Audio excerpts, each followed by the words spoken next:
Chemistry masters के आज के वीडियो लेक्चर में हम एल्यूमिनियम आइसोप्रोपोक्साइड रिएजेंट, जिसे मीरविन पॉन्डोर्फ वर्ली रिएजेंट या शॉर्ट फॉर्म में MPV रिएजेंट कहते हैं, उसकी कीमोसेलेक्टिव रिएक्शन और मैकेनिज्म को एनालाइज करेंगे।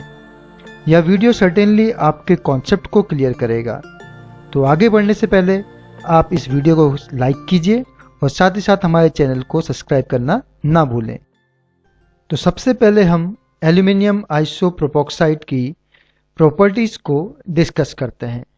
तो एल्यूमिनियम आइसोप्रोपोक्साइड को हम इन दो फार्मूला के फॉर्म पे अपने ऑर्गेनिक रिएक्शन में जनरली पाते हैं, यानी कि कई सारे आपके एग्जाम्पल्स में जनरली ये दो फॉर्म लिखे रहते हैं। तो आपको समझना होगा कि एल्यूमिनियम आइसोप्रोपोक्साइड के बारे में पूछा जा रहा है। तो यहाँ पे एल्यूमिनियम आइसोप्रोपोक्साइड की अगर बात करें तो इसे हम मीरविन पॉन्डोर्फ वर्ली रिएजेंट भी कहते हैं, या फिर शॉर्ट में इसे MPV रिएजेंट भी कहा जाता है। और ये रिएजेंट एक रिड्यूसिंग रिएजेंट की तरह काम करता है, यानी कि ये अपना हाइड्रोजन डोनेट करता है और फंक्शनल ग्रुप को रिड्यूस करता है। अगर आप इसके स्ट्रक्चर की बात करें तो इसका स्ट्रक्चर कुछ इस तरह से होता है। इसमें aluminium as a central metal होता है और 3 आइसोप्रोपोक्साइड स्पीसीज यानी कि OPR या फिर OCH-Me2 होल 3 स्पीसीज कुछ इस तरह से एड ऑन होते हैं। आप इसी स्ट्रक्चर को कुछ इस तरह से भी दिखा सकते हैं। इसका मतलब है कि OCH, CH3, CH3 जो ये दो ग्रुप यहाँ पे प्रेजेंट हैं, ओवरऑल ये 3 स्पीसीज हैं, इसलिए आप यहाँ पे इसको 3 के फॉर्म में भी लिख सकते हैं। इसके अलावा अगर कुछ और प्रॉपर्टीज की बात करें तो जैसे कि हमने कहा कि MPV रिएजेंट या एल्यूमिनियम आइसोप्रोपोक्साइड एक रिड्यूसिंग एजेंट होता है और ये जनरली कार्बोनिल्स को रिड्यूस करता है। और कार्बोनिल्स में भी अगर हम बात करें तो ये सिर्फ एल्डिहाइड और कीटोन को रिड्यूस करने के काम आता है, यानी कि ये कीमोसेलेक्टिव रिएजेंट है। कीमोसेलेक्टिव रिएजेंट के बारे में हम पहले भी डिस्कस कर चुके हैं, यानी कि आउट ऑफ मैनी स्पीसीज या मैनी फंक्शनल ग्रुप क्या होगा, आपका कोई स्पेसिफिक फंक्शनल ग्रुप ही रिएक्ट करेगा या फिर रिड्यूस होगा।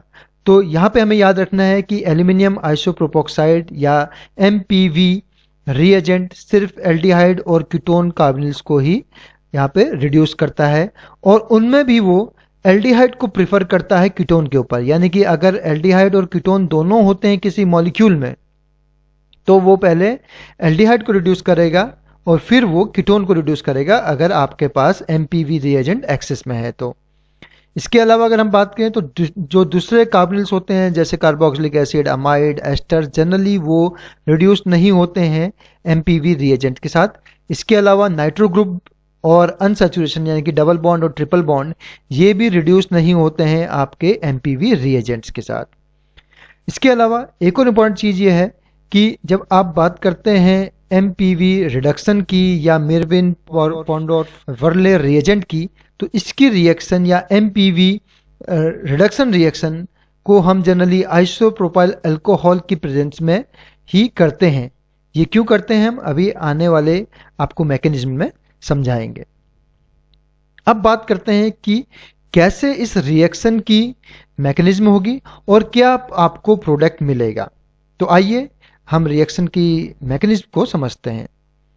तो सबसे पहले अगर हम बात करते हैं रिडक्शन की, तो हमने अभी बात की है कि जनरली कीटोन या फिर एल्डिहाइड रिड्यूस होते हैं इस MPV रिएजेंट से, और जब भी आप कीटोन और एल्डिहाइड को रिड्यूस करेंगे तो जनरली वो अल्कोहल में चेंज हो जाते हैं। और यहाँ पे अगर आप देखें तो हमने ये भी कहा था कि दूसरे कार्बोनिल ग्रुप या फिर नाइट्रो ग्रुप या फिर आपका अनसैचुरेशन जो कि यहाँ पे दिखाया हुआ है वो रिड्यूस नहीं होता है इस स्पीसीज से, और रिएक्शन आप आइसोप्रोपाइल अल्कोहल की प्रेजेंस में करते हैं और जनरली ये रिएक्शन आपकी हाई टेम्परेचर पे कैरी ऑन रहती है।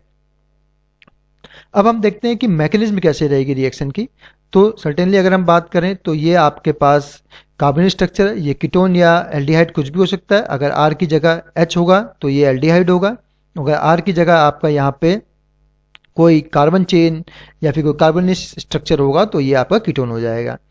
अब जैसे कि हम अपने पिछले कई एल्यूमिनियम कंटेनिंग रिड्यूसिंग एजेंट को देख चुके हैं। एल्यूमिनियम कंटेनिंग रिड्यूसिंग एजेंट की अगर हम बात करें तो जैसे LiAlH4 था या फिर डाइबल था हमारे पिछले कुछ एग्जाम्पल्स में, तो सेम प्रोसेस यहाँ भी रहता है आपका रिडक्शन के लिए। तो अगर आप देखें तो ये आपका एल्यूमिनियम आइसोप्रोपोक्साइड है या फिर एमपीवी रिएजेंट है। अगर आप देखें तो इसमें वहाँ पे हमने जो ब्रैकेट में यहाँ पे 2 लिखा हुआ, वहाँ इससे पहले हमने 3 लिखा हुआ था, हमने एक स्पीसीज को अलग यहाँ पे दिखाया है क्योंकि एक जो आइसोप्रोपाइड स्ट्रक्चर है वो अभी यहाँ पे रिएक्ट करेगा। तो जो यहाँ पे एल्यूमिनियम है, हम पिछले कई एग्जांपल्स में देख चुके हैं कि सेंट्रल मेटल जो है एल्यूमिनियम, ये आपका थोड़ा सा अगर कह सकते तो इलेक्ट्रोपॉजिटिव नहीं होता है, या फिर इसके पास एम्प्टी ऑर्बिटल्स होते हैं जो कि यहाँ पे ऑक्सीजन के जो लोन पेयर ऑफ इलेक्ट्रॉन को एकोमोडेट कर सकते हैं। तो ऑक्सीजन यहाँ पे इलेक्ट्रॉन डोनेट करेगा एल्यूमिनियम पे, और इस कंडीशन पे क्या होगा, एल्यूमिनियम ने इलेक्ट्रॉन लिए तो उस पर नेगेटिव चार्ज, और ऑक्सीजन ने इलेक्ट्रॉन दिए तो उस पर आ जाएगा प्लस चार्ज, कुछ इस तरह से। बाकी स्ट्रक्चर हमने कुछ इस तरह से दिखाया है। तो इस स्ट्रक्चर में देखें तो यहाँ पे एक हाइड्रोजन भी होगा जो हमने यहाँ पे दिखाया है, और यही हाइड्रोजन जो होता है आइसोप्रोपोक्साइड का, यही हाइड्रोजन क्या होता है आपका रिडक्शन करने में मदद करता है। तो इस कंडीशन के बाद जनरली क्या होता है, आपको एक 6 मेंबर्ड कोऑर्डिनेशन कॉम्प्लेक्स मिलता है, और ये 6 membered coordination complex in bonds के रीसफलिंग की वजह से या बॉन्ड ब्रेकेज और बॉन्ड फॉर्मेशन की वजह से होता है। तो जनरली होता क्या है, यहाँ पे एल्यूमिनियम और ऑक्साइड का ऑक्सीजन जो है इन दोनों के बीच का बॉन्ड ब्रेक होता है। तो अगर आप देखें तो ऑक्सीजन ज़्यादा इलेक्ट्रोनेगेटिव होता है जनरली, तो वो क्या करेगा, इलेक्ट्रॉन अपनी तरफ को खींचेगा। और वैसे भी अगर देखा जाए तो एल्यूमिनियम के पास पहले से नेगेटिव चार्ज है, वो ज़्यादा इलेक्ट्रॉन अपनी तरफ नहीं खींच सकता। और एक और कंडीशन ये है कि एल्यूमिनियम आपका मेटल है, और मेटल जनरली कंडीशन ये रखते हैं कि इलेक्ट्रॉन डोनेट करें। तो जो भी कंडीशन यहाँ पे बन रही है, ऑक्सीजन ज़्यादा इलेक्ट्रोनेगेटिव है तो वो क्या करेगा, इलेक्ट्रॉन को खींचेगा। इन टर्न क्या होता है, आपका जो ये हाइड्रोजन है वो अपने इलेक्ट्रॉन डोनेट करता है, या फिर कह सकते हो कार्बन और हाइड्रोजन के बीच का बॉन्ड ब्रेक हो जाता है। तो कार्बन पे आएगा यहाँ पे नेगेटिव चार्ज, हाइड्रोजन जो होगा यहाँ पे वो हाइड्राइड की तरह एक्ट करेगा, क्योंकि हाइड्रोजन जो है वो हम एक रिड्यूसिंग स्पीसीज की तरह एक्ट कर रहा है। तो ये एक आप कह सकते हैं न्यूक्लियोफाइल की तरह एक्ट करेगा, और कार्बन और हाइड्रोजन के बीच का बॉन्ड ब्रेक हो जाएगा, और जो हाइड्राइड यहाँ से बन के निकलेगा वो इस कार्बनिल कार्बन यानी कि जो इलेक्ट्रॉन डेफिशिएंट सेंटर होगा उस पर अटैक करेगा। और अगर इसी तरह से देखें तो ऑक्सीजन और कार्बन के बीच का जो डबल बॉन्ड है वो ब्रेक हो जाएगा ऑक्सीजन की तरफ, क्योंकि ऑक्सीजन के आज वैसे भी एक इलेक्ट्रोनेगेटिव स्पीसीज है, और वैसे भी यहाँ पे अगर कंडीशन देखी जाए तो इलेक्ट्रॉन डेफिशिएंट स्पीसीज है, तो ये बॉन्ड ब्रेक हो जाएगा ऑक्सीजन की तरफ। तो यहाँ पे आपको कुछ इस तरह से इलेक्ट्रॉन ब्रेकेज या बॉन्ड ब्रेकेज होगा, और इसके बाद क्या होता है, जनरली आपके पास एक 6 मेंबर्ड कॉम्प्लेक्स कोऑर्डिनेशन कॉम्प्लेक्स बनता है, और इस तरह का एक स्ट्रक्चर बनता है आप कह सकते हैं, जहाँ पे ऑक्सीजन और कार्बन एल्यूमिनियम के बीच का बॉन्ड बना हुआ है, एल्यूमिनियम और ऑक्सीजन के बीच का ये बॉन्ड ब्रेक हो रहा है, कार्बन और हाइड्रोजन के बीच का बॉन्ड ब्रेक हो रहा है, कार्बन और यहाँ पे कार्बनिल कार्बन और हाइड्रोजन के बीच का बॉन्ड बन रहा है, और इस कार्बनिल कार्बन और ऑक्सीजन के बीच का बॉन्ड ब्रेक हो रहा है। तो जब ये सारे बॉन्ड ब्रेक होते हैं और फॉर्मेशन होता है, तो उसके बाद आपको कुछ स्ट्रक्चर इस तरह से मिलता है। तो अगर आप देखें तो ऑक्सीजन एल्यूमिनियम के बीच का बॉन्ड बना रहा, और इस एल्यूमिनियम और ऑक्सीजन के बीच का बॉन्ड ब्रेक हो गया, और कार्बन और हाइड्रोजन के बीच का बॉन्ड ब्रेक हो गया। तो कार्बन पे आया प्लस चार्ज, ऑक्सीजन पे आया नेगेटिव चार्ज, तो यहाँ पे एक कार्बनिल स्ट्रक्चर या कीटोन स्ट्रक्चर अलग हो जाता है। अब यहाँ पे कार्बनिल कार्बन और हाइड्रोजन के बीच में बॉन्ड बन चुका है, और ऑक्सीजन और कार्बन के बीच का बॉन्ड ब्रेक हो चुका है। तो यहाँ पे एक स्ट्रक्चर आपका ये अलग से मिलेगा।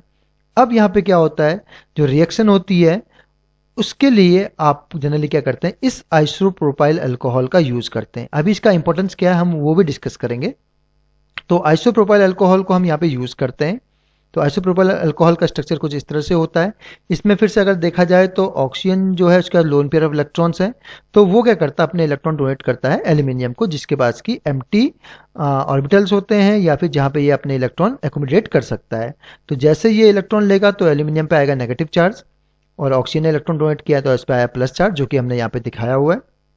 और साथ ही साथ अगर आप देखें तो इस कंडीशन में ऑक्सीजन पे प्लस चार्ज है, एल्यूमिनियम पे नेगेटिव चार्ज है, तो सर्टेनली जो ये कंडीशन है स्टेबल नहीं है, क्योंकि मेटल पे नेगेटिव चार्ज होना और किसी इलेक्ट्रोनेगेटिव स्पीसीज पे प्लस चार्ज होना कभी भी स्टेबल कंडीशन नहीं होती है। तो इसी समय पे क्या होता है, इस ऑक्सीजन और एल्यूमिनियम के बीच का बॉन्ड ब्रेक हो जाता है ऑक्सीजन की तरफ। जैसे बॉन्ड ब्रेक हुआ तो ऑक्सीजन पे आएगा नेगेटिव चार्ज, एल्यूमिनियम पे आएगा प्लस चार्ज, प्लस और ये माइनस न्यूट्रल हो जाएगा। लेकिन अभी भी इस ऑक्सीजन पे प्लस चार्ज है, तो ये हाइड्रोजन जो होता है यहाँ पर से प्लस बन के निकलता है। तो जैसे प्लस बन के निकलेगा ऑक्सीजन पे नेगेटिव चार्ज आएगा, तो ऑक्सीजन हो जाएगा यहाँ पे न्यूट्रल, और जो H यहाँ से निकलेगा वो इस ऑक्सीजन के साथ जुड़ के आपको एल्कोहल दे देगा। और जो बाकी का स्ट्रक्चर अगर आप देखें तो वो आपको वापस आइसोप्रोपाइल अल्कोहल स्ट्रक्चर दे देता है। तो इस तरह से आप देखते हैं कि अगर आपके पास कीटोन या एल्डिहाइड होते हैं, उसको आप एमपीवी रिएजेंट के साथ रिड्यूस करते हैं। रिडक्शन जो होता है वो आपका होता है आइसोप्रोपाइल अल्कोहल की प्रेजेंस में, और आपका जो प्रोडक्ट होता है वो चेंज हो जाता है अल्कोहल में। तो ये जनरल मैकेनिज्म रहती है एमपीवी रिडक्शन की। अब यहाँ पे एक बहुत ही इंपॉर्टेंट पॉइंट है जिसको हमें जानना चाहिए। तो वो इंपॉर्टेंट पॉइंट ये है कि जो फॉरवर्ड रिएक्शन है, यानी कि अगर जो आपके रिएक्शन फॉरवर्ड डायरेक्शन में, यानी कि कीटोन से अगर अल्कोहल बन रहा है, तो ये एक फॉरवर्ड रिएक्शन होती है और इसे हम कहते हैं एमपीवी रिडक्शन। बट ये रिएक्शन जो होती है ये इक्विलिब्रियम में रहती है आपकी, यानी कि कीटोन से अल्कोहल अगर बन रहा है तो उसी वक्त क्या हो सकता है, अल्कोहल से कीटोन वापस भी बन सकता है, और इस रिएक्शन को हम कहते हैं ओपनियर ऑक्सीडेशन। तो ये पॉइंट आपको याद रखना है कि फॉरवर्ड डायरेक्शन की रिएक्शन आपकी एमपीवी रिडक्शन कहलाती है, और ये रिएक्शन जो होती है एमपीवी रिडक्शन, ये आपकी इक्विलिब्रियम में रहती है ओपन एयर ऑक्सीडेशन के साथ, यानी कि अल्कोहल वापस आपका कार्बोनिल में चेंज हो सकता है। तो इस स्टेप को रोकने के लिए, यानी कि अगर आपको अपनी रिएक्शन फॉरवर्ड डायरेक्शन में यानी कि राइट साइड को ही शिफ्ट करानी है, यानी कि इक्विलिब्रियम को आप रोकना चाहते हैं, तो वो आप दो कंडीशन से कर सकते हैं या दो तरीके से कर सकते हैं। एक तरीका तो ये होता है कि आप आइसोप्रोपाइल अल्कोहल को अगर एक्सेस में ले लेते हैं। आइसोप्रोपाइल अल्कोहल जो आपने देखा था पिछले एग्जाम्पल में, यहाँ पे आपने देखा कि ये जो आपका आइसोप्रोपाइल अल्कोहल अगर आप इसको एक्सेस में ले लेते हैं, तो उस कंडीशन में क्या होता है, आपकी जो बैकवर्ड डायरेक्शन की रिएक्शन है यानी कि ओपन एयर ऑक्सीडेशन है, उसके चांसेस खत्म हो जाते हैं। या फिर अगर आप क्या करते हैं, अगर आप जो कीटोन है, जो यहाँ पे कीटोन बन रहा है, अगर आप इसको डिस्टिल कर देते हैं, यानी कि इसको डिस्टिल करके अगर इसे आप हटा देते हैं, तो उस कंडीशन में भी जो रिएक्शन होती है वो आपकी फॉरवर्ड डायरेक्शन में चलती है। तो ये ओवरऑल था आपका जनरलाइजेशन एमपीवी रिडक्शन के रिगार्डिंग। तो इसमें हमने देखा कि जब कार्बोनिल्स आपके पास एल्डिहाइड या कीटोन होते हैं तो वो हमेशा अल्कोहल में चेंज किए जा सकते हैं, लेकिन इसके भी कुछ लिमिटेशंस हैं, और वो लिमिटेशंस आप ओवरकम कर सकते हैं कुछ स्पेसिफिक प्रोसेस का यूज़ करके। तो आपको ये वीडियो कैसा लगा जरूर हमारे साथ शेयर कीजिएगा। इसी तरह के इंपॉर्टेंट वीडियोस हम आपके लिए और लेके आते रहेंगे। Thank you for watching and please share our video with others also. Thank you.